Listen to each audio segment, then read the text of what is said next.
Voici une vidéo qui va parler de le client parfait. Alors qu'est-ce que c'est le client parfait? Donc on le sait pourquoi c'est important de parler de ça.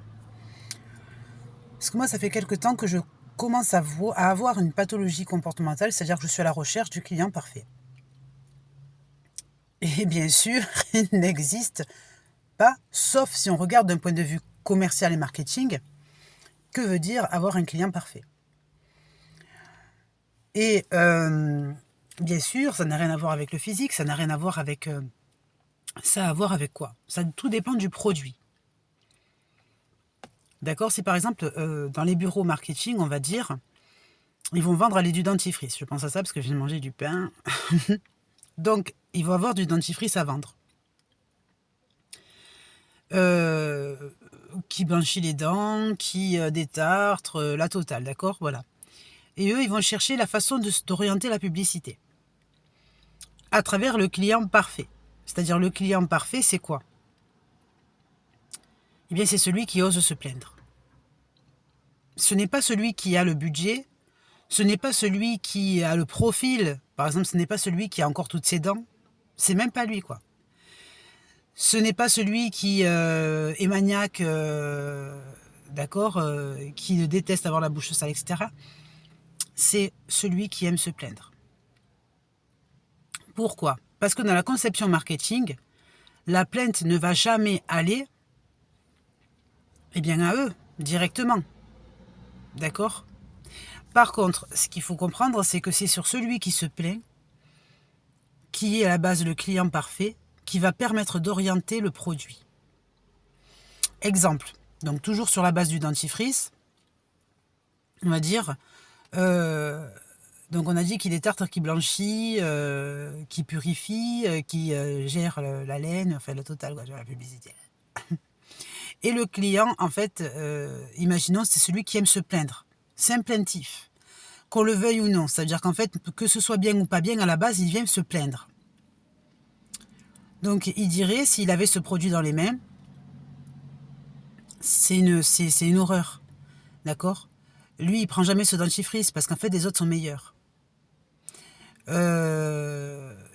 ne sent même pas le goût de dentifrice dans la bouche.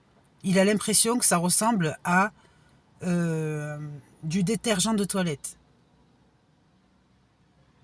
D'accord? Donc, il ne va plus jamais le remettre. Il ne va plus jamais essayer ce dentifrice. Et qu'est-ce qu'il va faire? Il va aller voir tous ses faux potes et il va aller leur dire oh, ce dentifrice, c'est une cata. D'accord? Donc, mais il va pas leur dire parce que comme ce sont des faux potes, qu'est-ce qu'il va faire? Il va leur dire moi, j'ai pris ce dentifrice, il est super. Parce qu'en fait, il est méchant. Donc, il va les guider à acheter ce dentifrice.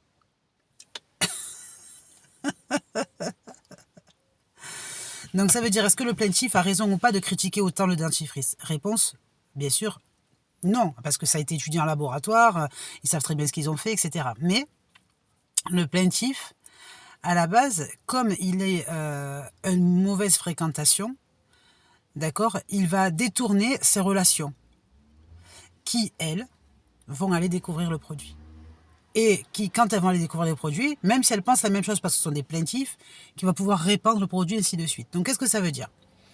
Ça veut dire que le caractère plaintif d'un client dans sa nature est une source marketing importante et puissante de développement.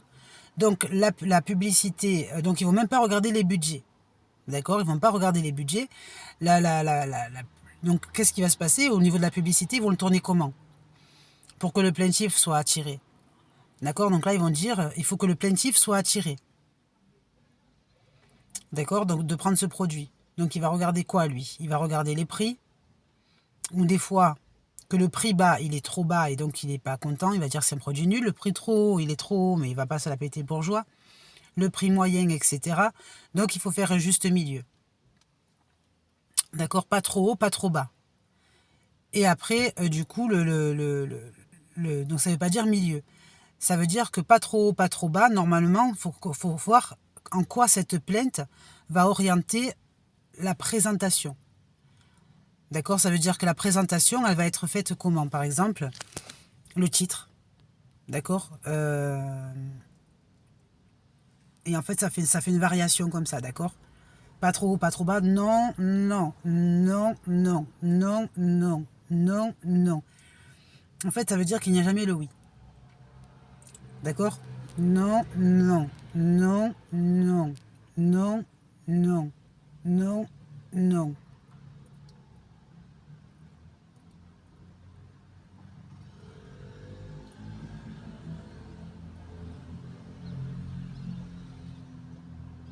Et donc, ça veut dire que le marketing publicitaire ne va jamais s'attacher au client lui-même, de ce fait, mais à son point de vente. C'est tout. D'accord? Donc, ça veut dire qu'il part du client plaintif qui est la base, qui est l'inspiration, on va dire, au produit et la technique de développement. Et ensuite, ils vont zapper qu'il existe ce client plaintif. D'accord? Et ils vont s'occuper par sa variation de choix de ce qui s'appelle être un plaintif au point de vente. C'est-à-dire qu'ils ne vont penser juste que, par exemple, c'est non, non, non, non, non, non, non, non, non, non. Et là, ils vont aller rencontrer les représentants de la marque, comme par exemple les grands directeurs commerciaux, etc. Donc ça veut dire que le grand directeur commercial, quand il a le produit en main, il va dire, moi, il n'y a pas de souci, je vous le fais placer. Au vendeur, à lui, de le mettre où il veut dans le rayon. On sait qu'il y a une trame, ça s'appelle le rayon des produits toilettes, etc. D'accord, d'hygiène. Et puis après, c'est au vendeur lui-même, au responsable rayon, de savoir positionner le produit.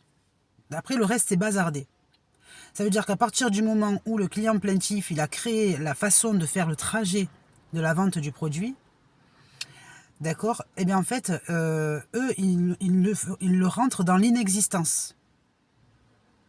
Il n'existe plus, ce client plaintif, ils l'ont oublié. D'accord? Et ils s'occupent de poser le schéma de son plan qui est chez le plaintif, et bien vers ceux qui s'occupent de la distribution. D'accord? Voilà, c'est tout.